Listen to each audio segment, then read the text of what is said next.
Solution of question number 2 is here for you. I'm Anil Kumar. Welcome to my YouTube channel and the website Global Math Institute. Let me thank all the viewers and subscribers for watching my videos. With your suggestions, we have been posting a video almost daily to meet your requirements. My passion of sharing has helped me come a long way now. I'm really thankful to all of you. So in this video, I'm going to share with you a complete test paper of my student. There are 7 questions in this test paper. Rational functions. It is a very important topic for pre-calculus, a part of advanced functions here in Canada. Well, in case you want to learn from me, you can always send an email on the address given. Now, in this particular video, we'll discuss few questions, but share all the questions from the test paper. And these questions are from the topics like graph function and reciprocal. Very first chapter is reciprocal function. So a question related to that. Then we'll discuss domain, range and characteristics of rational functions. This is a part of each and every question. You need to figure out the domain, even if it is not asked for. Even when you're solving equations and inequalities, remember, restrictions cannot be part of your solution, correct? Now we'll talk about questions with oblique asymptote, vertical asymptote, horizontal asymptotes and holes. So we'll have a sketching problem or describing a given equation to understand or rather test your knowledge on this topic. Then we'll have rational equations. As I said, in equations, you should always try to check your answer. There could be extraneous roots. And then we'll have an inequality. Now in this test paper, we have inequality combined with absolute value function. Now that is a challenging question, and I hope you find this question interesting and useful. Those who take up calculus, for them, this test paper, and especially this particular question, should be of importance. And then a application word problem. Always there is one, and here we have one with rate. So let's see the type of questions we have. The very first question is to sketch the graph of x squared minus 2x and its reciprocal, right? So that's the question from the test paper. Question number 2 is now sketch graph of another function. Rather, in this particular function, we have to discuss about asymptotes and holes. Well, that is part A of question number 2. Part B is another rational function where again you have to discuss the asymptotes, discontinuities. Okay. Then in question number 3, we'll have a question to discuss complete characteristics. It is quotient of linear functions, right? That is the second chapter of this particular unit. Once you do that, we'll look into question number 4, which is solving rational equations. Relatively simple equation to work with. However, it will be of prime importance for you to pause the video and solve this now. Question number 5, as I said, is of inequalities. Interesting inequality. You cannot cross multiply, you understand. Do you know why you cannot cross multiply? You have to bring all the terms to one side to solve this particular question. And then the last question, rather the second last, is a word problem, which is based on work done. And then we have the last question, which is a thinking question in this case, where we have absolute value of rational function greater than equal to 3. And of course, there is a restriction that x cannot be equal to 0.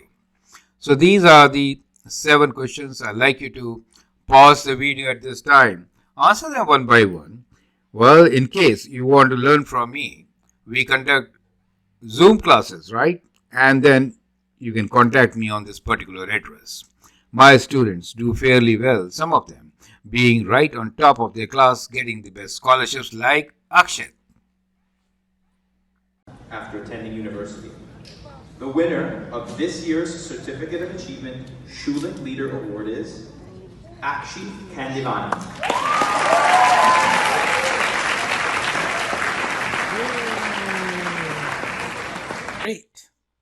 our student Akshat gets highest marks and the most prestigious Schulich Leader Award. You can be there. Join our classes and excel. In the last video, we discussed solution of question number 1, and now let us see how do we solve question number 2. So solution of question number 1, which basically was to sketch the function and then its reciprocal function, correct? So that's what we did.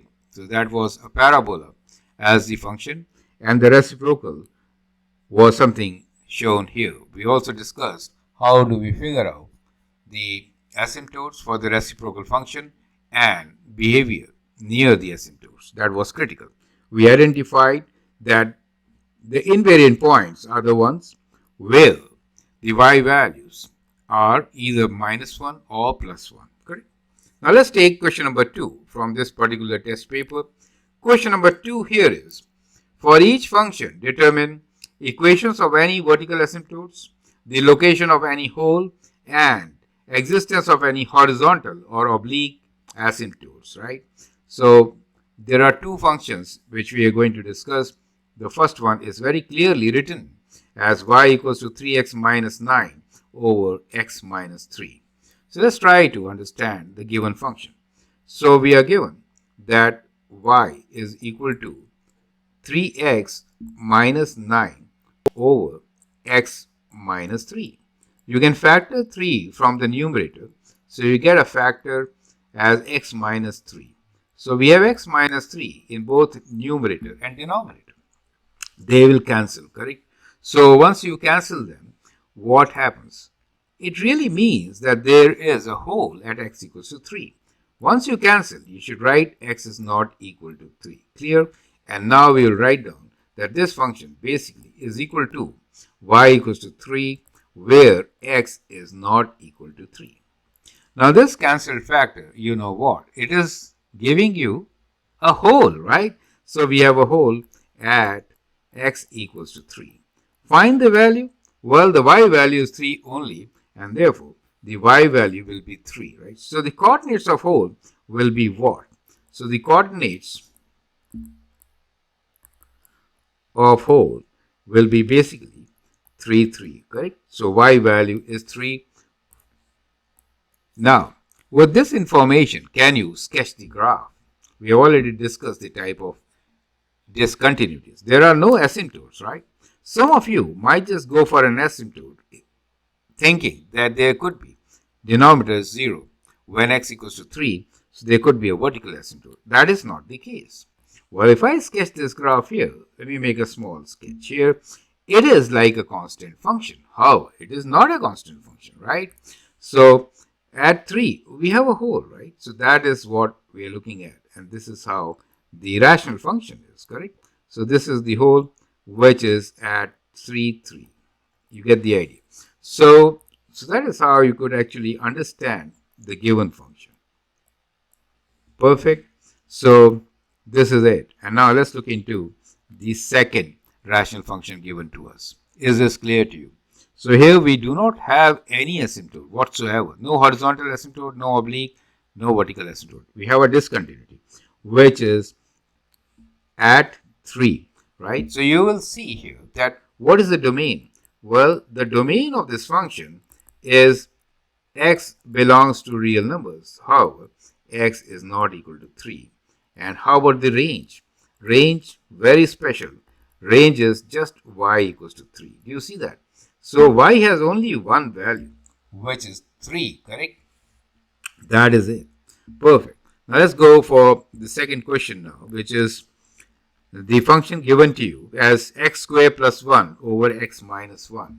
Let me rewrite this question. Y equals to x squared plus 1 over x minus 1. So clearly, what do we notice? The denominator will be 0 for x equals to 1. So first thing is we have a vertical asymptote. Vertical asymptote when the denominator x minus 1 is equal to 0, and that gives you x equals to 1 as the vertical asymptote equation. Perfect. Now numerator is never 0. X squared plus 1. Correct. So that is never 0.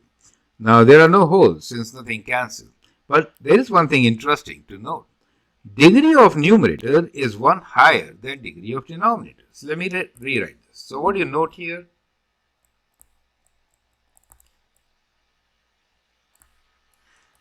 Degree of numerator is 1 more than degree of denominator, correct? That means what? That means we have an oblique asymptote. You get the idea?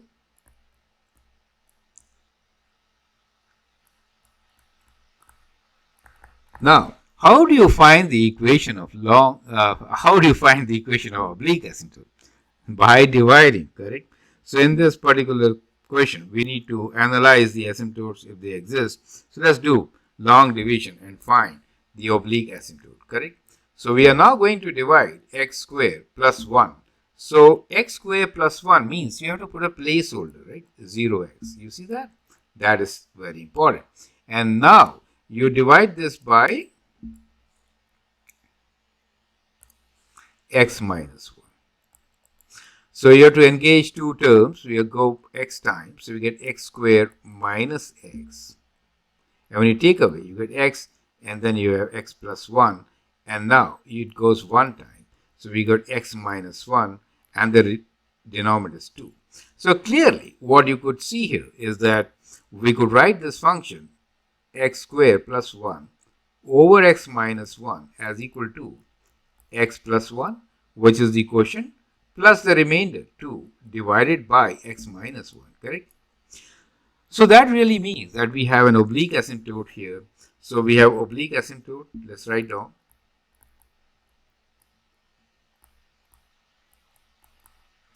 And for this oblique asymptote, the relation is y equals to x plus 1, the quotient, right? So this is the equation for oblique asymptote. Perfect. So in this particular case, we have two asymptotes. One, we have oblique asymptote, right? And then we also have a vertical asymptote,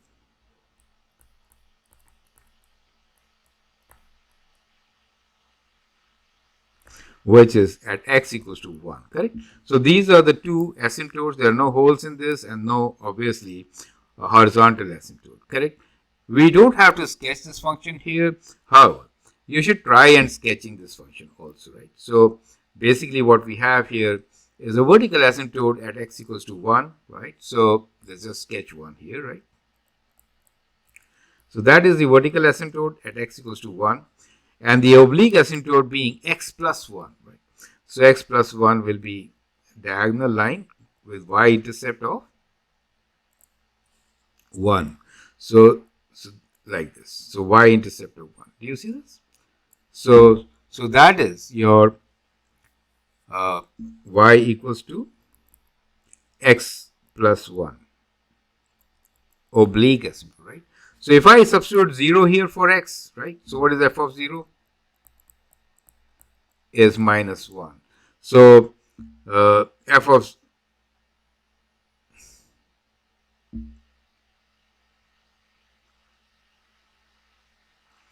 so that means as far as the function is concerned, it actually goes through minus 1. Do you see that? So if I put x equals to 0, the function goes through this point, correct?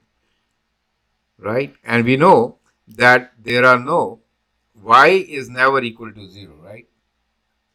Because if I substitute y equals to 0, then in that case, numerator is always positive. There is never y equals to 0. So from the given diagram, it seems that the graph will be kind of like this. You get an idea? On the other hand, we know the remainder is positive, and therefore the graph will be kind of like this. You see that? That is how the graph of this function is going to be. It is a very interesting graph. We may not be in a position to find the local minimum or maximum, right? But that we learn in calculus. But approximately, you can sketch the graph as shown here to get an idea. So that is how we could answer question number 2. Perfect. So with that, we come to an end of the solution for our question number 2. So we have done question number 1 and 2. In the next video, we are going to take up question number 3. So I hope it is absolutely clear how do we solve these types of questions, right? So we solved question number 2, part A and part B with complete details. In case you have any doubts or you want to learn from me, you can always send an email on the address given. We conduct classes on Zoom. That'd be great. Thank you and all the best.